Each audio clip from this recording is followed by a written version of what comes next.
You know, usually when we talk about a medical diagnosis, there is this expectation of absolute precision, like engineering. You break your arm, the x-ray shows that jagged white line, and the doctor just points at it. There it is, Yeah, broken. right. It's binary. It is clean. And above all, it's comforting, Yeah. We like things to be visible. We want cause and effect to be something we can literally just point a finger at. But then you step into the world of human history, you step into the world of global poverty, and suddenly that x-ray machine is completely shattered. We are looking at a diagnostic landscape that is just entirely murky. Or absolutely, it is the absolute definition of diagnostic muddy waters. Yeah. It's messy, it is uncomfortable, and honestly, it defies almost every assumption we have. Today we are walking into the ultimate historical whodunit, a mystery that really defines the modern world. We're going to look at the poorest parts of sub-Saharan Africa, we are going to look at the richest, most developed nations on Earth, and we're going to ask one simple, devastating question: why? It's the defining question of global economics. And the answer we're going to get into today, based on the data, well, it's going to make a lot of people deeply uncomfortable. I want to start with a brutal, mind-bending contrast. A sheer statistical slap in the face for you listening right now.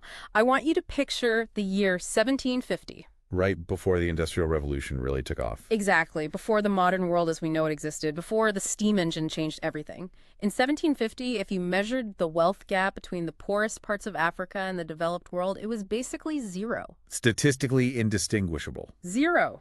They were on the exact same playing field. Income per capita, welfare, life chances. Whether you were a farmer in a European village or a farmer in the African savannah, your daily reality was roughly the same. You worked hard, you grew your food, you survived. But today, that gap is a staggering 40 times wider, a factor of 40. Yeah, it's a massive sudden divergence. Yeah. I mean, to go from complete parity to a 40-fold difference in just a couple of centuries is violently abnormal in the scope of human history. So, what happened? Because everything you have been taught about this gap is probably wrong. You were taught it was geography. You were taught it was a hostile disease environment. You were taught it was a lack of domesticable animals. The standard textbook answers. The exact things you memorize for a high school history exam. The standard answers. And they are only a fraction of the story. Honestly, I am starting to think they're mostly a distraction. Today, we are ripping up the textbook based on this groundbreaking deep dive into the research by Harvard's James A. Robinson and Philip Osafo-Kwaako. We are going to reveal the true culprit. The real destiny maker wasn't just the dirt under their feet. It wasn't the mosquitoes. It was a completely misunderstood, fiercely defended history of political evolution. This deep dive has one central mission. We are going to dismantle the common sense of how nations are built.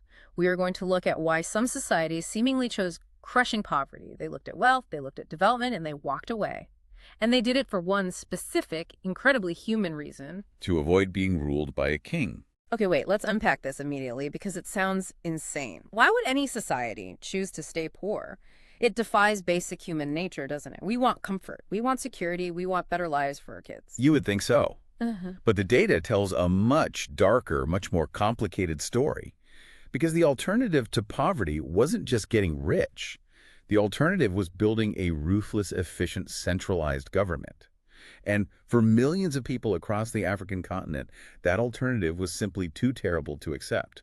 So you are saying it is a trade-off. No strong state, no modern economy. It's that simple. Because we have this romanticized idea that economies just naturally grow on their own. People trade, they invent things, wealth just kind of accumulates organically. That is a total myth.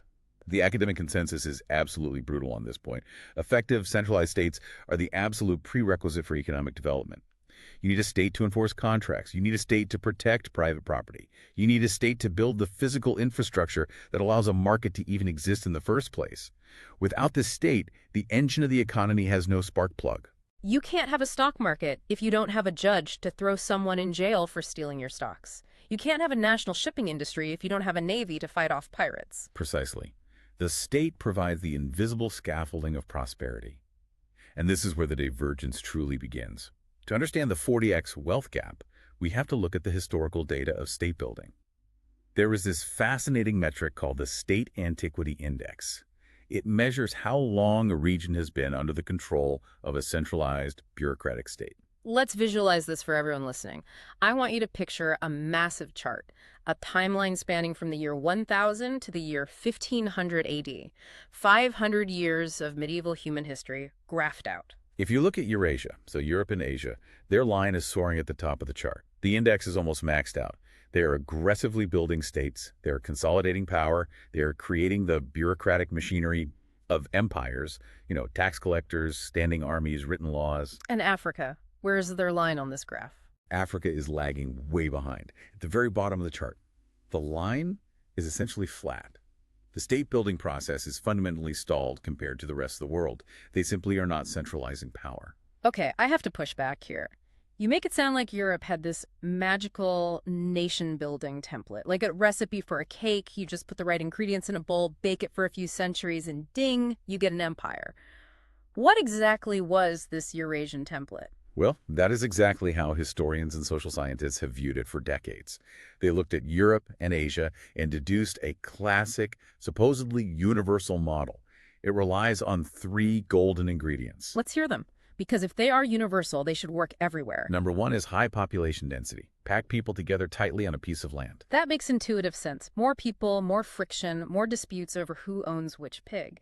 You need rules to stop the chaos. Number 2 is constant foreign wars, a continuous external threat from your neighbors. Fear unites us. If the guys across the river are coming to kill us, we need an army. You need taxes to pay that army. You need a king to collect those taxes and lead the army. Exactly. And number 3 is massive trade. Markets, wealth accumulation, the need to protect valuable trade routes. The golden 3: population, war, trade. In Europe and Asia, these 3 things guaranteed a powerful empire would rise. It was viewed as an ironclad law of human sociology. High population plus war plus trade equals a centralized state. It was basically the laws of physics applied to human beings. So what happens when you take this exact same bulletproof recipe to the African continent? It completely, utterly fails. It just doesn't work at all. It shatters. The entire Eurasian model falls apart when you apply it to pre-colonial Africa. The laws of physics just stop working. Here's where it gets really interesting. Because what if human history doesn't follow universal rules?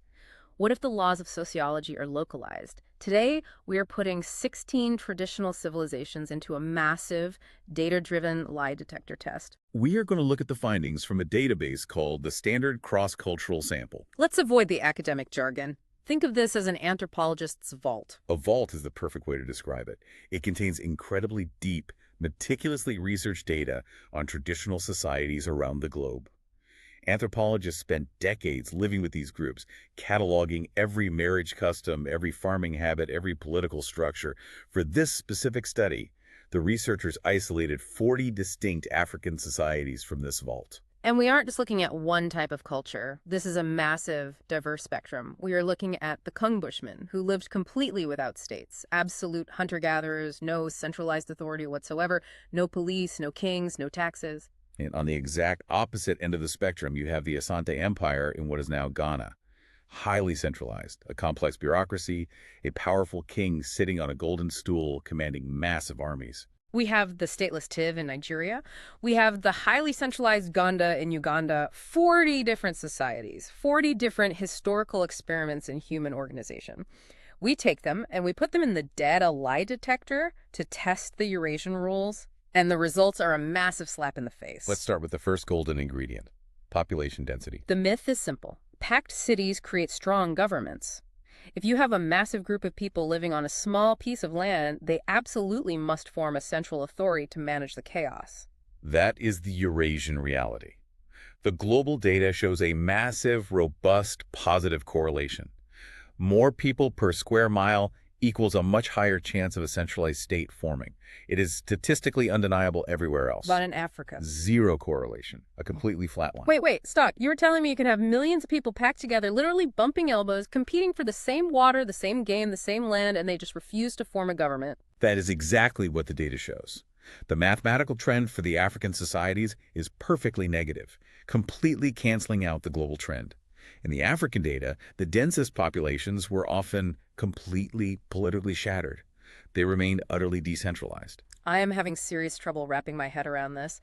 If there are people everywhere, how is there no king? How do you resolve a murder? How do you organize a harvest? It gets even more bizarre when you test it against nature itself, Yeah. because you might argue that population density is a choice. People choose to gather. So the researchers used a brilliant data trick here involving agricultural potential. They looked at Mother Nature's blueprint. Right, like how inherently good the land is, the soil quality, the historical rainfall. Yes, exactly. High agricultural potential automatically creates booming populations, regardless of human choice, simply because there is so much food coming out of the ground. Globally, when nature gifts a region with perfect, fertile land, the population booms naturally. And because the population booms, a centralized state rises to control the wealth and manage the people. Nature dictates the state. But let me guess. The lie detector says no for Africa. The lie detector flatlines. The test proved that even when the land was absolutely perfect, even when the population exploded because of the rich, relentless harvests, it still didn't magically convert into a political empire. Nature gave them the most perfect soil on Earth, but it didn't give them a crown. The link between humans occupying space and humans submitting to central authority was fundamentally broken. Okay, so population didn't work. The first golden ingredient is a complete dud. What about the ultimate forge of empires? What about war? In Europe, the state was born in the fires of war. There is this famous idea that war made the state, and the state made war. It makes perfect, brutal sense. Think about medieval Europe. If your neighbor, the French, the Spanish, whoever, is constantly trying to kill you and steal your land, you stop arguing with your cousin over a stolen chicken. You unite. You build a massive stone wall. You appoint a general. You pay him to protect you. That general becomes a king. That is a state. That is the creation of the Leviathan. You willingly surrender your personal freedom to a monster so that the monster can protect you from other, worse monsters outside your borders. Globally, the data entirely confirms this. Being attacked by foreigners forces you to unite and build a massive bureaucratic state. And the African lie detector says something different. The data shows a massive negative correlation. Negative, as in the opposite happens. Getting attacked didn't unite them, it kept them fractured. In the vault data, the frequency of being attacked from the outside has absolutely no positive correlation with building a state. In fact, the more they were attacked, the less centralized they became. War in Europe brought the Leviathan. War in Africa just brought ashes. It shattered them further. The external threat did not forge a central identity. When the invading army came over the hill, they didn't circle the wagons and crown a king, they fragmented. This is shattering everything I thought I knew about how human history works. So, no population density, no war. What about money? Greed has to be universal, right? The third Eurasian ingredient: trade. I am thinking of the legendary trans-Saharan trade routes, mountains of gold, bustling trade networks, caravans of camels carrying spices, ivory, salt. Surely this created central banks and kings. If there is unimaginable wealth moving across the desert, someone is going to try to tax it. Someone is going to try to control it. You build an empire around that kind of money. It seems obvious. In Asia, trade built states. In Europe, trade built states. Trade routes are the arteries of empire. But the vault data delivers the final blow to the Eurasian model. Lay the data on me. No. In Africa, the booming wealth of external trade had absolutely zero statistical relationship with building a centralized state. Zero. Completely flat. You could have a hyper-rich trade hub bustling with international merchants, literally swimming in gold dust, that was completely politically decentralized. Trade did not produce kings. Okay, I have to stop you. What does this all mean? If packing millions of people together couldn't do it, if the sheer terror of foreign invasion couldn't do it, if the limitless, intoxicating greed of trade and gold couldn't do it, how on earth were these people escaping the gravity of state building? Because it feels like a law of nature, and they are somehow floating above it. They were floating above it because they used the ultimate loophole, a loophole that Europe simply did not have. Let's talk about the power to walk away. The greatest fear of an African chief wasn't a bloody rebellion. It wasn't an assassin creeping into his tent in the dead of night. It was waking up in the morning, walking out of his hut, and finding his entire village had simply packed up and moved. They just ghosted him. An entire society gone before breakfast. It is a profound concept called fission. Fission, like splitting an atom. It's exactly. Splitting apart, voting with your feet. You have to understand the physical reality of the African continent historically. It had vast, open, unoccupied frontiers. The population density overall across the entire landmass was incredibly low compared to the massive size of the continent. Even if one specific river valley was crowded, there was always empty space over the next ridge. I want to use an analogy here to make this visceral. Think about a terrible job. You have a boss who is an absolute tyrant. He demands all your time, he steals credit for your work, he docks your paycheck for no reason. A dictator, a micromanager king. Right. Now, imagine you are a peasant in medieval Europe. You are trapped in the factory. There is nowhere to go. Every piece of land around you is owned by another lord who is just as bad. So what do? You have no choice. You stage a union strike, you rebel, you pick up a pitchfork, and you fight the boss to the death. But in Africa, you aren't trapped in the factory. No. The doors are wide open. There's an empty, perfectly fertile field right down the street that no one claims. So instead of a bloody rebellion, instead of risking your life against the king's guards, you just rage quit. You walk out the door, you take your family, your cows, your tools, and you start your own company down the street. You just leave. The data absolutely proves this dynamic. Societies with low political centralization had massively higher rates of fission. If you were a chief and you try to become a dictator, if you try to consolidate power, raise taxes, and act like a king, your subjects didn't organize an army to fight you. They just left. They dissolved your kingdom by simply walking away from it. The open frontier was the ultimate defense mechanism against tyranny.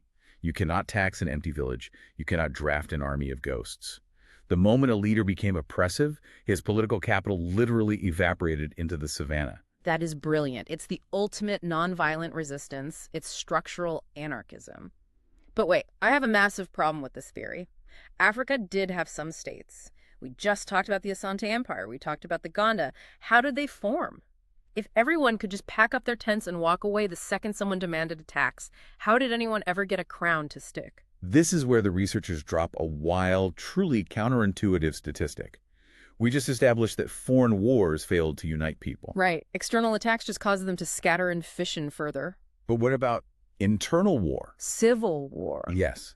The data shows that internal civil war and rebellion actually drove centralization in Africa. Wait, what? That makes no sense. Civil war destroys nations? It's a bizarre reversal of logic. Order, paradoxically, was born from the deepest internal chaos. When a society fractured from within, when factions fought each other for dominance within a specific localized territory, that is what forced the creation of a centralized state. Let me make sure I'm following this. If outsiders attack you, you use the frontier. You scatter. You run away. But if you are fighting yourselves, if it's brother against brother over the same valley, you can't just run away because you both want the valley. So someone eventually wins, subjugates the losers, and builds a state to keep them subjugated. Exactly. You lock the doors from the inside. An internal monopoly on violence is what actually creates the state. So society is fighting this constant, exhausting battle. Do we stay and fight for dominance, or do we walk away and stay free? You might be listening to this and asking yourself, why does this matter? Stateless, free societies sound kind of nice. No taxes, no kings, no bureaucrats telling you what to do. It sounds like a utopia, a libertarian dream. It does. A socialist, horizontal, perfectly equal utopia. But let's look at what actually happens when you live in it. We are going to take a trip. We are going to cross the Kasai River. This is a legendary anthropological case study. It perfectly illustrates the terrifying cost of freedom. We have two tribes. They speak the exact same language. They wear the exact same clothes. They share the exact same genetic ancestors. They are separated only by a single river. The Kasai River, located in what is now the Democratic Republic of the Congo. One of these tribes is wildly rich. They are thriving. The other is trapped in crushing, miserable, violent poverty. Why? In the 1950s, anthropologists went to the Congo to find out. They lived with them. They observed their daily lives. On one side of the river, you have the Lele Society. The Lele are a classic stateless society. No central authority whatsoever, no chief, no police. No one has the power to give an order and actually expect it to be obeyed. Every single village is completely independent. Like we said, sounds like absolute freedom. Sounds like a utopia. It is a nightmare, a living, breathing nightmare. Why? Walk me through a day in the life of the Lele. Because without authority, society paralyzes itself. In the Lele Society, the old man hoarded absolutely everything. They monopolized the economic resources. They monopolized the social status. And crucially, they monopolized the women. They extracted all the wealth from the society. So the young men have nothing. Nothing. Zero opportunities, no capital. They couldn't even marry until they were 35 years old. 35. In a traditional society where life expectancy isn't exactly 80 years. Because the old man controlled the complex marriage exchange system. They kept the young men locked out of adulthood. So what do a bunch of angry, disenfranchised, unmarried young men do when they have no future and no authority to stop them? They resort to kidnapping and raiding. They attack neighboring lay villages. They steal. They take hostages. Endless infighting, a society eating itself. And what is the economic result of constant raiding and zero authority? Zero long-term investment. Explain that mechanically. Why does raiding stop investment? Researchers noted something profoundly tragic. The Lao lived in a lush forest, absolutely full of game, animals everywhere. But they didn't use hunting nets. Why not? Nets are basically human technology 1.0. It's how you catch massive amounts of food. Because weaving a massive hunting net requires long-term collaboration. It requires immense coordinated effort over weeks or months. You need dozens of people to agree on a plan, share materials, and dedicate their time. And in a society where you might get raided tomorrow, where no one can enforce a contract, where an old man might just take your net, where no one can organize a team without getting ignored, you just don't build a net. You just grab a spear, walk into the woods alone, and hope for the best. Exactly. The agricultural reality was even worse.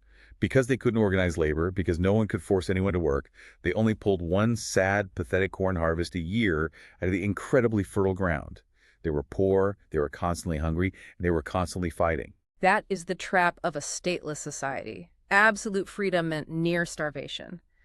But now we get in a boat, we row across the Kasai River, and we meet the Bushan people of the Kuba Empire. Same ancestors, same climate, same exact soil. But a totally different universe. The Kuba are rich. They are incredibly efficient. They're technologically advanced. They have art. They have surplus food. What happened? In the 1620s, a man named King Siam rose to power. King Siam, he didn't let them walk away. He centralized power. He created a state where there had never been one before. He became a dictator, and he ruthlessly, systematically reordered the entire society from the top down. Give me the details. What does a dictator actually do to make a society rich? He fundamentally altered the agricultural calendar. He didn't ask, he decreed. He looked at the traditional division of labor and changed it by royal command. He forced the men to work much longer hours in the fields alongside the women. No more hanging out. You farm or the king punishes you. And remember the young men in the Lao tribe, the ones waiting until 35 to marry while they violently raided neighboring villages. Yeah, the angry young guys braining everything down. King Siam lowered the marriage age to 20 by royal decree. Wow. Why? Was he just being nice? Absolutely not. It was a calculated economic strategy to force them into the agricultural labor force. If you marry young, you have to support a wife and children. If you have to support a family, you have to farm. He took all that chaotic, violent raiding energy and chained it directly to a plow. He weaponized the youth for agriculture. That is terrifyingly smart. He didn't stop there. He introduced entirely new crops from the Americas, high-yield crops like maize and cassava. He didn't just hand out seeds, he instituted a strict, mathematically precise, 5-crop, 2-year rotation system. The Lele didn't even have crop rotation. They just threw seeds in the dirt. The Lele had one meager harvest. King Siam forced his people to bring in double, sometimes triple harvests of maize a year. The food supply exploded. Overall output per capita essentially doubled. It's a massive agricultural tech revolution, but it was forced at the point of a spear. Exactly. The Bushong had a state. The state provided brutal order, it forced collaboration, it protected investments from raiders, and it generated massive, undeniable wealth. Everything the Lele had, the Bushong had more of. Everything the Lele did, the Bushong did better. So here's the terrifying realization. This is the uncomfortable truth I mentioned at the beginning. Freedom for the Lele meant starvation, stagnation, and endless infighting.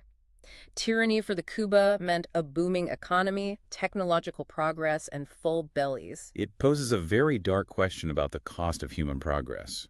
Do we have to trade our autonomy for a full stomach? I refuse to accept that binary. Is tyranny the only way to get these results? Do we have to choose between starving in total freedom or thriving under a dictator's whip? Can you have a strong state without a brutal autocrat forcing you to farm? To answer that, we have to look at the African miracle. Let's talk about Botswana. Who says African tradition only leads to either anarchy or autocracy? We're going to look at the Tswana people of modern-day Botswana. Botswana is fascinating. If you follow global economics, you know Botswana is one of the fastest-growing, most stable economies in the world. And it hid its secret weapon in an ancient, dusty village meeting. The Tswana are the brilliant exception that proves the rule. Historically, they lived in an area with extremely low population density. Remember our lie detector. That usually means no state can form because everyone just walks away. But the Tswana built a group of strong, highly centralized states anyway. How? How did they keep people from fishing? Through a deeply ingrained cultural mechanism called the Kagatla. The Kakatla. Let's unpack this completely. What is it? The Kagatla was the adult male assembly, the central council place of the village or the tribes. Do you have a chief? A central authority. Does he have absolute power, like King Shyam? He had immense centralized power. He could organize massive labor projects, collect substantial taxes, build public works, and command an army. Unless the assembly vetoes him. Ah, a localized check and balance. An extreme, visceral check and balance. The chief had to present all matters of trial policy to the Gatla, and the men in the assembly, ordinary citizens, could publicly scream at him. They could openly, fiercely criticize his decisions. They could take him severely to task in front of the entire community. And if they disagreed, they could shut his policies down entirely. I absolutely love this visual. A powerful king proposing a new tax on cattle and the villagers just standing up and yelling at him until he backs down in humiliation. It is the ultimate political hybrid. Extreme centralization to actually get things done and build infrastructure, mixed with extreme face-to-face accountability to prevent tyranny. And what was the economic result of this hybrid system? Did they starve like the Lele or thrive like the Kuba? They thrived. Because this system birthed legendary rock-solid property rights. When you know the chief can't just arbitrarily steal your cows to fund his lifestyle because the Gatla will literally stop him, you invest in more cows, you build wealth, you innovate. Because your investment is safe from both your neighbors and your government. This is the core of modern Botswana's economic miracle today. They carried this ancient cultural software into the modern era. They kept the Gatla mindset. Let's look at the broader data on public goods from the SECS vault, because the Botswana example proves exactly why centralization, when it works, is so vital. The numbers are incredibly stark. Centralization is the incubator of civilization. Statistically, the data proves it beyond a shadow of a doubt. If you had a centralized state, you got public goods. If you didn't, you got nothing. Give me the list. What did the state actually buy you? Markets. The data shows a highly significant positive correlation between political centralization and market exchange. The state creates a physically safe zone to trade without getting robbed. Makes sense. Roads. Land transport routes. Stateless societies carrying things on their heads along unimproved muddy dirt trails. Centralized societies built and maintained paved or cleared roads for animal carriers and wheeled vehicles. You don't build a highway if you might move your entire village tomorrow. Exactly. Yeah. Credit availability. Centralized states had specialists who lent money and charged interest. Stateless societies only borrowed from friends and family, severely limiting economic growth. You can't have a credit score without a government to enforce the debt collection. Money. Centralized states used indigenous coinage or standardized tokens of conventional value. Stateless societies relied entirely on inefficient barter. Police. Yes. Yeah. Centralized states had specialized police services or military retainers to enforce the law. Stateless societies had absolutely no one to call when a crime happened. You just had to rely on blood feuds. Writing. Centralized states kept true written records and archives. Markets. Yeah. Roads. Credit. Money. Police. Writing. Without the state, you got none of it. You got the Lael tribe. One pathetic corn harvest, no hunting nets, and endless raiding. But we have to pause here. Let's not romanticize the state. Right, because when the state gets too powerful, it doesn't just build roads. It builds chains. Let's explore the dark side of the crown. We have to play devil's advocate against our own argument here. The state is an engine for prosperity. It is historically necessary for economic development. But it is absolutely not a guarantee of happiness or justice. When the state turns around, it becomes a vampire. Look at the genuinely predatory states in African history. The data shows the dark side clearly. Look at the Kingdom of Congo. Look at the Oyo Empire in West Africa. What did they do with all that centralized power and bureaucracy? They became hyper-efficient, mechanized engines for the Atlantic slave trade. They used their police, their well-maintained roads, their regulated markets, and their massive centralized authority to systematically capture and sell human beings on an industrial scale. The literal infrastructure of civilization was weaponized against the population. The roads built for trade became highways for slave caravans. Look at late 19th century Rwanda. The state centralized power deeply under the monarchy. And what did it do with that power? It completely enserfed the peasant population.